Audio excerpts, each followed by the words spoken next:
Hiç yolda görmedim. Eski Çinliklere devam ediyor. Aynen Tasarım öyle. konusunda. Arabayı aldığın anda 6 yıl ve 100.000 kilometre arabaya garanti veriyor. Böyle Arka bir şey var. çamurluğumuz yok yani. Gerçekten tam bir İstanbul arabası. Bu arabanın elektrikli bu fiyatta bir rakibi yok zaten. Şu an 100. 100, 110.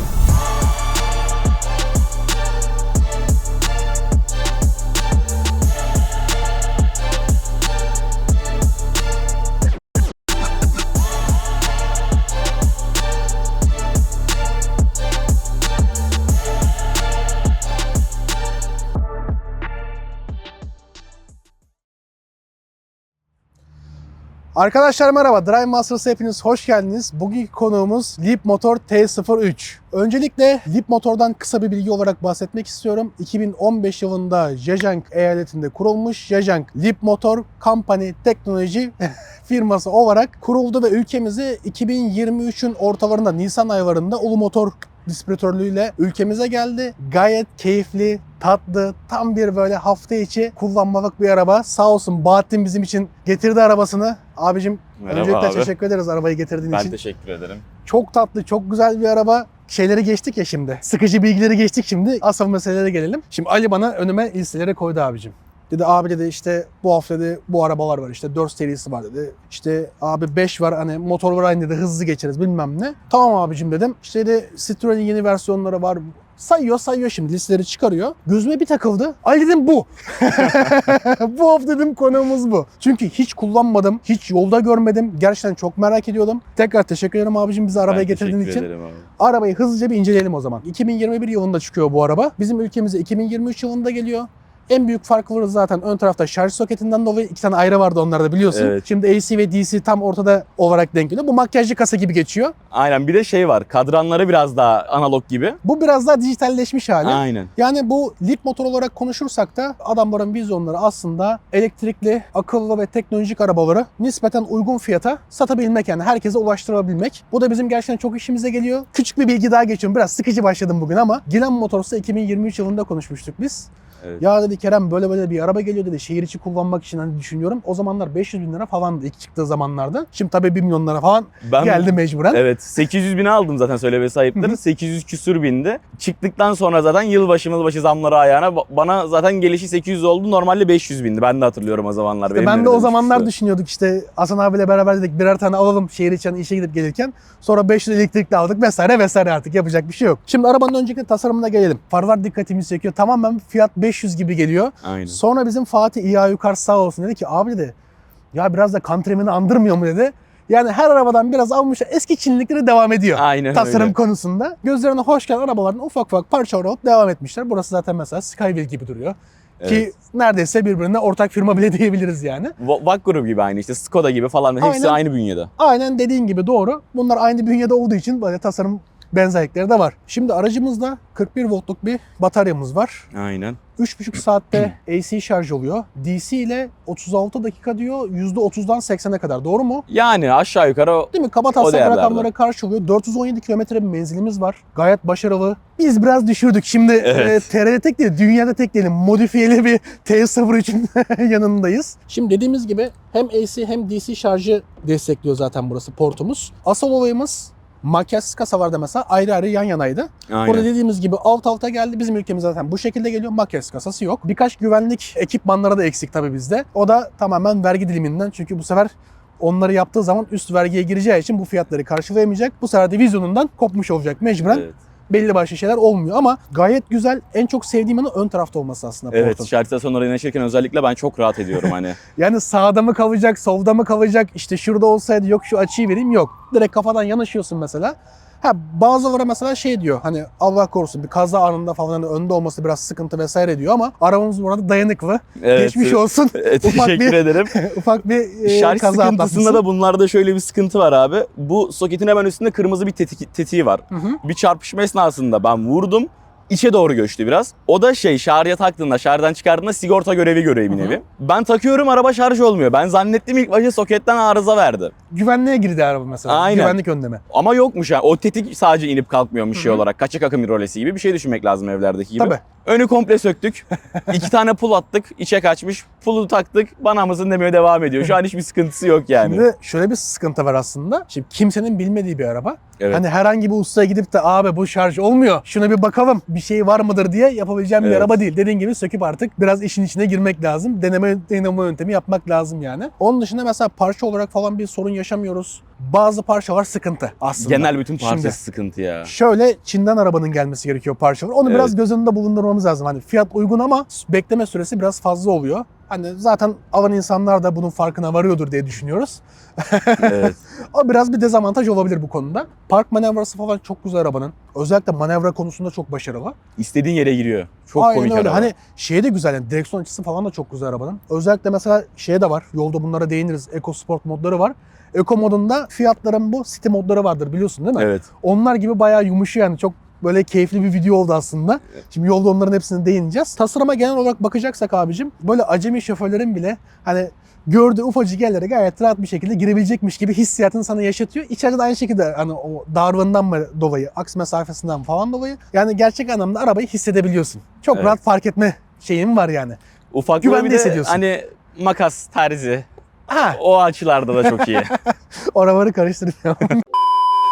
Şimdi yanlara geleceğimiz zaman normalde bu arabada 165, 65, 15 ebatında jant lastik kombinasyonu da geliyor. 165 bayağı zaten ince, biraz aşağısı bisiklet lastiği. Evet. Motosiklet lastiğinde geçiyor. Sen bunu abicim, Oze güzel ha. Ultra dikkat etmemiştim mesela bu kadar. Bayağı da güzel duruyor zaten uzaktan. Oze'lerle değiştirmişsin. Mesela konforda falan etkilediğin bir şey var mı? Bu arada 4 santim mi indirmiştiniz? 4 soğuk santim preste? soğuk pres var ön arka. Şimdi normalde bu arabanın konforu bayağı rahat hani. Çok rahat. Gördüğümüz kadarıyla, incelediğimiz kadarıyla. Hani ufak bir değişimler var. Mesela hani etkileyen en fazla ne mesela? Sekme yapıyor mu vesaire hani ne gibi şeylerim var? Çünkü bu arabayı yapacak insanlar şey ister. Ne bileyim biraz daha görüntü isteyecek senin yaptığın gibi. Evet. Hani böyle bir şey olsun bizim için.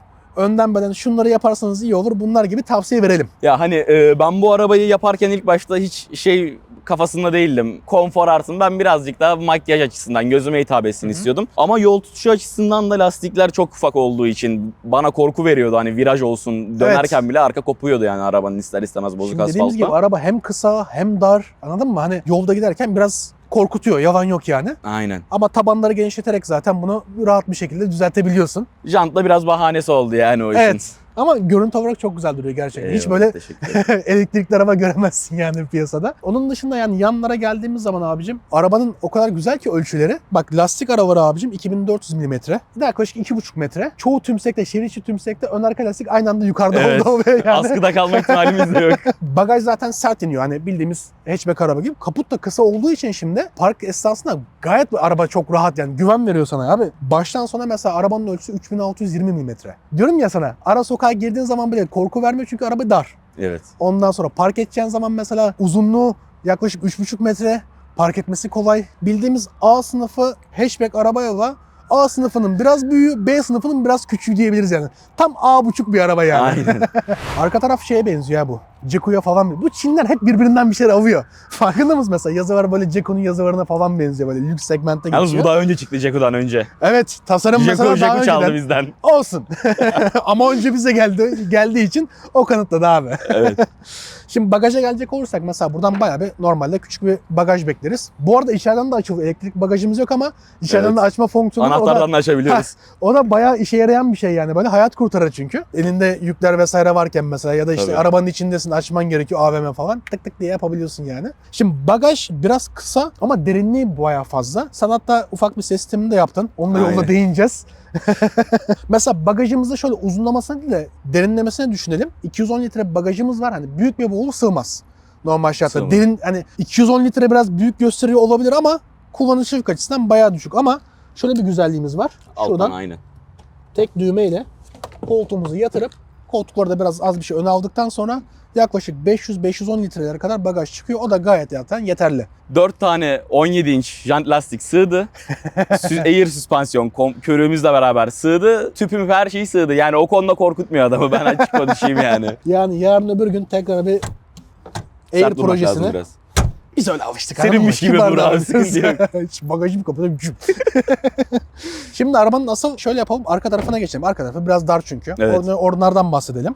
Şimdi arka tarafa geçtiğimiz zaman bu arada kapılar acayip tok. Evet. Onu ben de fark ettim. Güven veriyor, anladın mı? Yani kapılar ağır hissettiriyor. Olduğundan daha fazla ağır hissettiriyor. Arkası gayet güzel, rahat, net. Benim boyum yaklaşık 1.90. Ön koltuğu kendime göre ayarladım. Az bir şey bacağımı açaraktan çok rahat bir uzun yol seyahat edebilirim. Sadece koltuk böyle bir claustrofobik. Evet. Tek parça. Biraz bir yakın temas halinde gidiyoruz. Ondan sonra ama cam tavan olması gerçekten rahatlatıyor Ferahlatıyor, yani. evet. Bayağı arabayı ferahlatıyor. Bu arada elektrikli perdemiz de var. Evet. O da gayet yani başarılı ve arabadan beklenmeyecek şey. Çünkü bu ekonomik bir araba olduğu için Evet. bu özellikler biraz şaşırtıyor yani bizi açıkçası. Yani arkalarda genelde sert plastik malzemeler kullanılmış Ama zaten. malzeme kalitesi biraz düşük. O konuda ben çok şey yaşadım yani. Ama- Arkalar çok kullanılmıyor.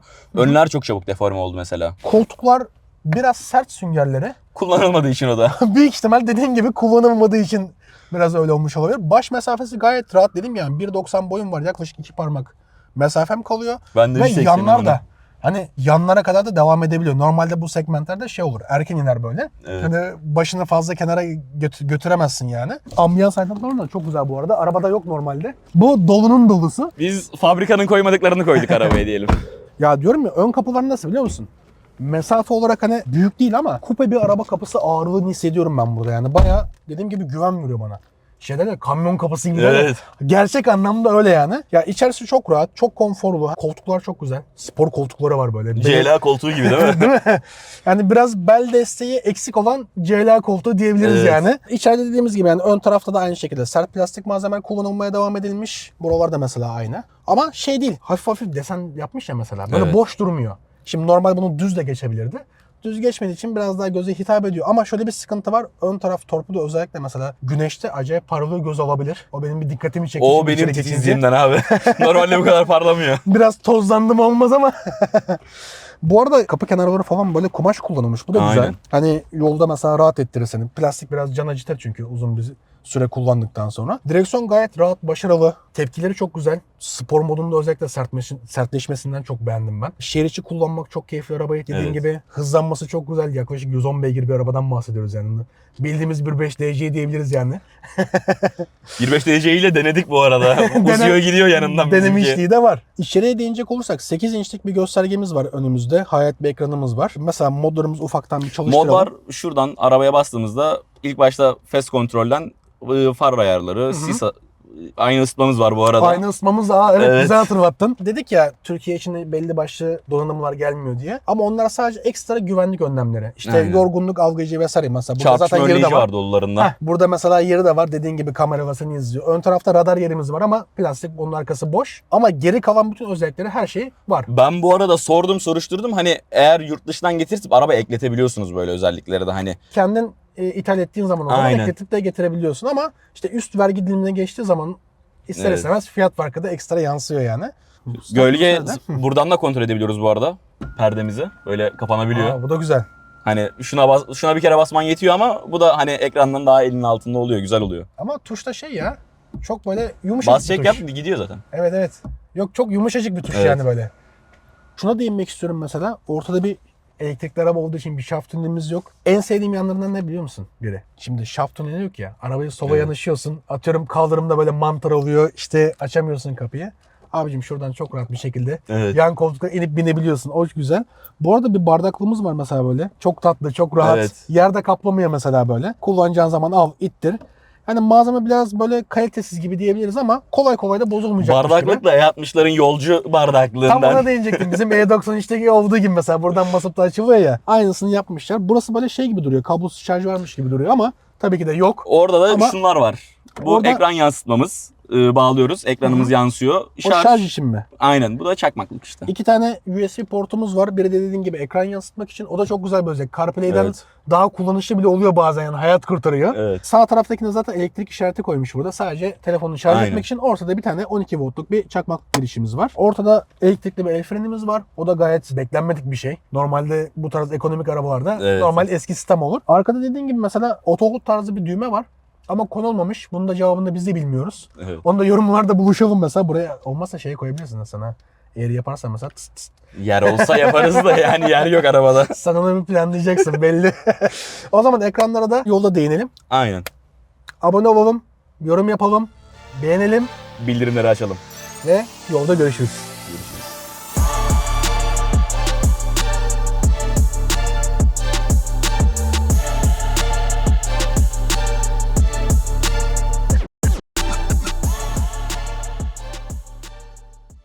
hadi bismillah deyip yolumuza çıkalım. Ön tam basık yani şu an. Evet. Harbiden basık yani. Böyle hissediyorum yani öne doğru meyli hissedebiliyorum. Kasis görmeyeden. Kasislerden çapraza gerek yok herhalde. Kasisine göre değişiyor ya. Ben hani burada falan sürtmez. Şey çok güzel ama bak. Dedim ya City modunda şu an yani araba. Evet. Direksiyon sertliğine bir Yumuşacık. bakalım. Şu an Eko'da mesela. Eko'da. Standart cimri, orta ayar, normal hidrolik gibi. Sport'ta E93'ün direksiyon gibi düşünüyorum. E93 de kas yaptırdı bize sağ olsun. Aha geldi bir tane. Şimdi Ufaktan normalde- sekmeler hissettiriyor. Evet hafif hafif sekiyor böyle. Hafif çapraz şöyle yaptık mı? Bak şimdi. Daha tümsek bitmedi. Evet arkada Gördün mü? geldi. Demek istediğim nokta buydu yani. Herkes nasıl bakıyor? Çok dikkat çekiyor ya araba. Göz bebeği ya. Bak dediğim o ses ayarı da solda sinyal kolunun arkasında. Ha gördüm. Konser Harbiden ayarı tek falan gördüm var ama. bunun. Birinciyi aldın mı sana doğru veriyor da çok hissettirilmiyor zaten sol ses. Ama şey olarak çok güzel ya. Böyle yumuşacık soft bir araba kullanıyorum yani. Bu bir de hani soğuk prese rağmen böyle hissettiriyor. Evet. Ama zaten araştırdıktan sonra baktım konforu normalde çok iyiymiş. Evet. Hani şehir içi özellikle çok rahat bir arabaymış. Hani sen böyle normalde konforu bozmuş halin bile normal bir araba yani. Evet. Ekstra sadece hafif bir sekmesi var. Aa bak farların mesela çok güzel belli olmaya başladı Xenon var.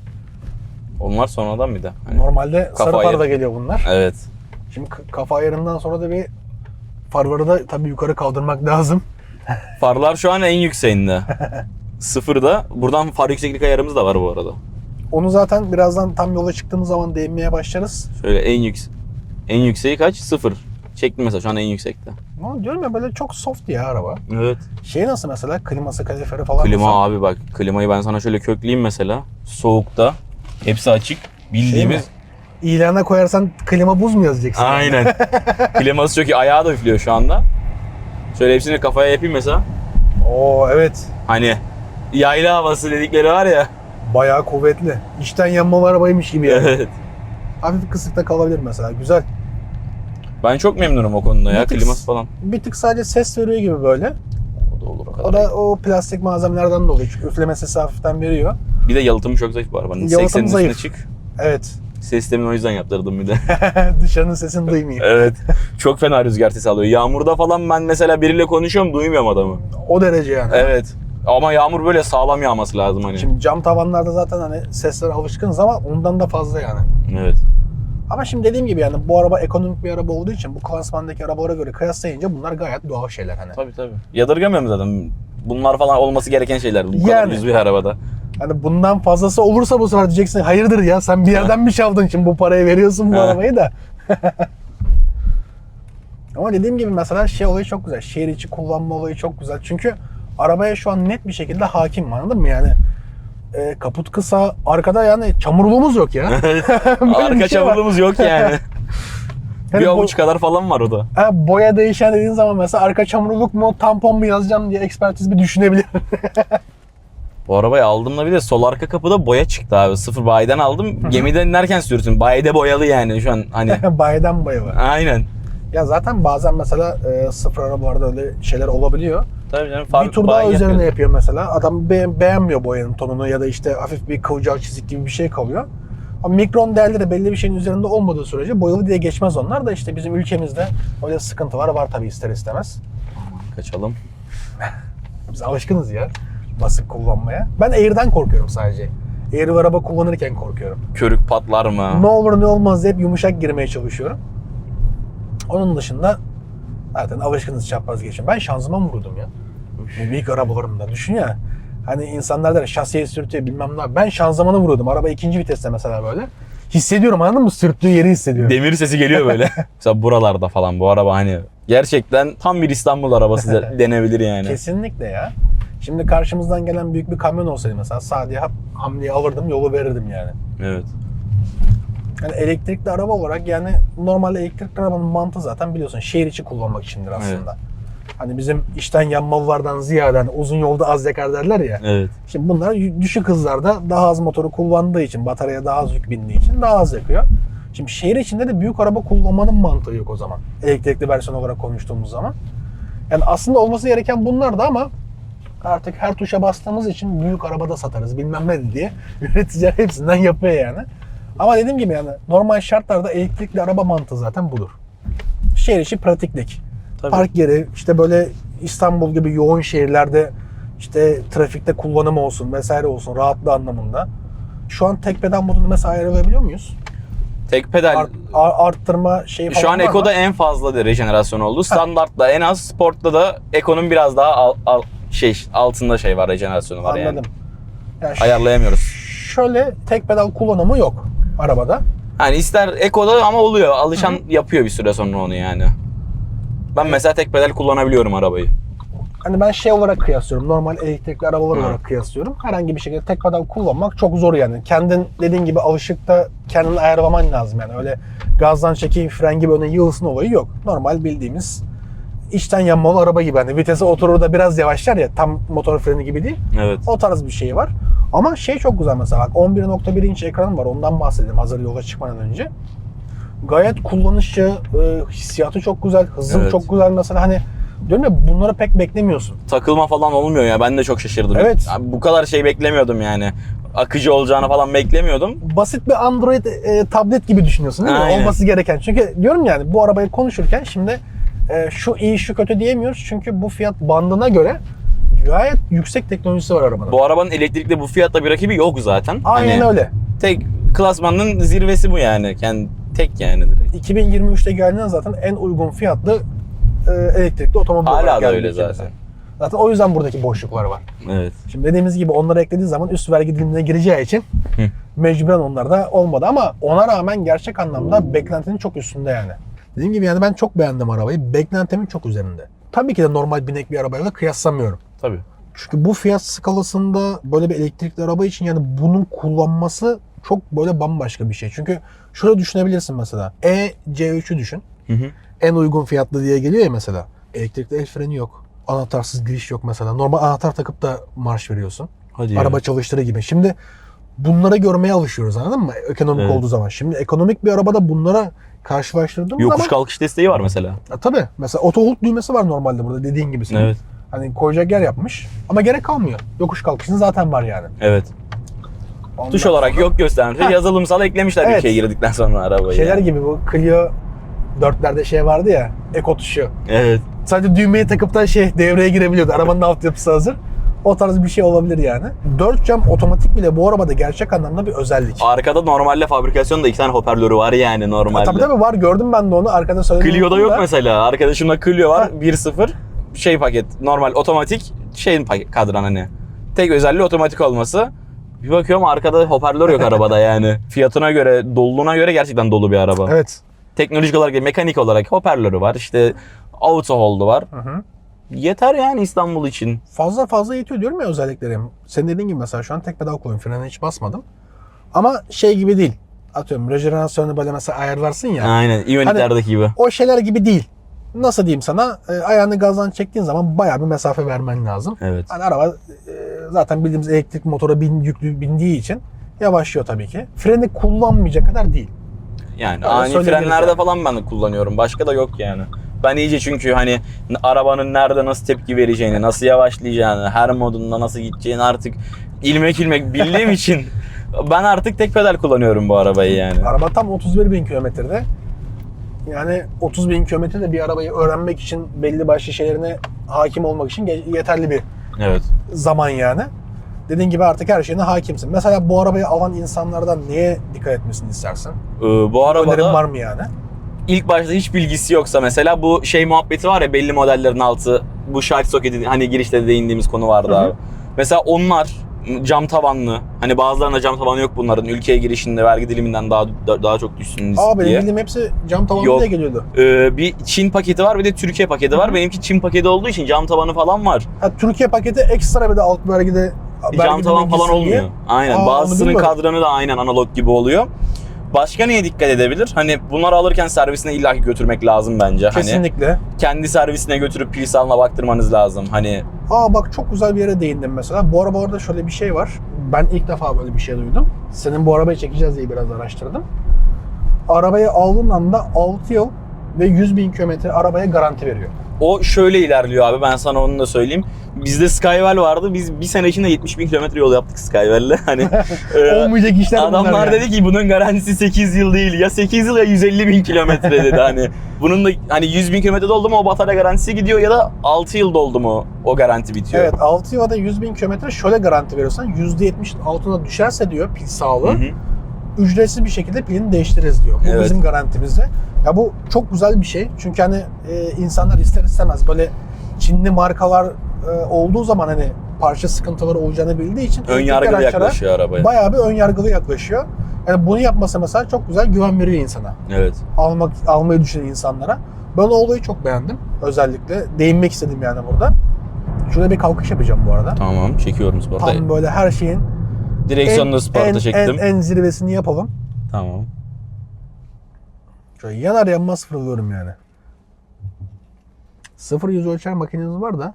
Dedik ki zaten top speed 140 Yani kurmasak mı acaba? gerek yok bu arabaya. Yeşil yandığı anda tam gazı vereceğim. Ali buradan kronometreyi başlatır mesela. Yolumuz genel olarak neredeyse düz diyebiliriz. zemine. Sardı bir ufak. Hafif bir sardı. Sarıyor, hala sarıyor ufak. Şimdi oturdu tam. Şu an güzel tutuyor mesela. Evet. Viraja geliyoruz. Hiç korkma abi. Şu Basmaya an devam et. 100. 100. 110. Mesela helikopter. Lastiğin tabanını da genişlettiğin için ayağımı gazdan kesmedim mesela. Evet. Lastiğin tabanını genişletmeseydin orijinal olsaydı Lap yanar ölmüştü mesela. yalan yok, ayağımı gazdan çekecektim. Hiç korkutmaz o konuda. Gerçekten güvenirim arabama yani. Bu virajda Şu özellikle. virajda mesela hafif bir zorlayacağım şeridi. Biraz daha hızlı ESP gireceğim. kapalı. Basık Yol olduğu tuşuna için basmak iyi de şey yapıyor yani. Direksiyon tepkimesi çok iyi Güzel, araba. evet. O çok zayıftı mesela ben basmadan önce arabayı. Frenlerine bakalım hafiften şöyle. Yani yarım fren yapıyorum, güvenli bir şekilde yavaşlayabiliyor yani. Mesela ani bir fren yapman gerekti mi hiç kullan? Ki 30 binde illaki bir kere denk gelmiştir. Ya şey oluyor genelde, dalgınlarına falan denk geliyor hani genelde o tür. İster istemez uzun yolda bazen bir dalgınlık oluyor falan. Aynen. Nasıl peki, güven veriyor mu sana? Bana güven veriyor abi. Ben gerçekten hani kaza da yaptım bu arabayla, bir arkadan vurma geçmiş mevzusu olsun, oldu. evet. Teşekkür Zaten ederim. onu da söyledik ya ön Evet. tarafındayken. Sağlam araba yani. Bana güveni verdi yani. Hani diyorum ya, bazı şeyleri gerçek anlamda bu arabadan bu fiyat skalasında beklemeyecek şeylerim var yani. Hani atıyorum hani hafta içi arabandır, çocuğunu okuldan almaya git, gönül rahatlığıyla git, kaza esnasında çocuğunun başına bir şey gelir mi, kazaya bağlı değişir. Allah korusun. Ama Allah yani korusun. şehir içinde özellikle böyle düşük hızlarda falan çok fazla güven veriyor araba. Kapıyı zaten gördün abi çekim esnasında. Çok ağır yani kapı. Evet. Gerçekten güzel yani. 1200 Çok net beğendim. ağırlığımız var arabanın, bir de kuru ağırlığı yani bataryanın boş Bataryanın haliyle. tabii. Bataryanın ağırlığı da orada çok etkiliyor tabii ki. Ama yani dediğin gibi bu ağırlıkta yola oturmasını sağlıyor bu arabanın. Evet. O zaman şöyle güzel bir toparlayalım. Olacak arkadaşlar, dediğimiz gibi garanti kapsamında 6 yıl 100.000 kilometre garantisiyle beraber alabilir gönül rahatlığıyla. Servis ağı gerçekten güzel, Evet. yeterli. Ön yargılı pek yaklaşacak bir araba değil. Değil. İsmen çünkü yeni duyduğumuz için biraz bir ön yargılı yaklaşabiliriz. Ama ön yargıyı kırmamız gerekiyor. Evet. Gerçekten. Ondan sonra beklentiyi teknoloji anlamında fazla karşılayan, Ama yüksek bir beklenti beklememek evet, olmaması lazım bu arabada fiyat, hani. bu fiyattan beklenti diyelim. Bu fiyattan istediğim beklentiyi gayet karşılayacak Abi bir araba. SSF'si var yani. Yani dediğin gibi şehir içi güvenlik önlemlerimiz var yani yeterince. Ondan sonra onun dışında gayet dediğim gibi başarılı bir araba. Ben çok beğendim arabayı. Bir tık daha ön yargıdan yaklaştım benden de, bazı şeyler olmayabilir, istediğim gibi olmayabilir diye. Ama benim beklentilerim çok daha üzerinde çıktı araba yani. Evet. Gerçekten güzel bir tercih yapmışsın abicim. Teşekkür ederim. Güzel günlerde kazasız belasız kullanmak üzere. Amin. Teşekkür ederiz tekrar. Ben teşekkür ederim.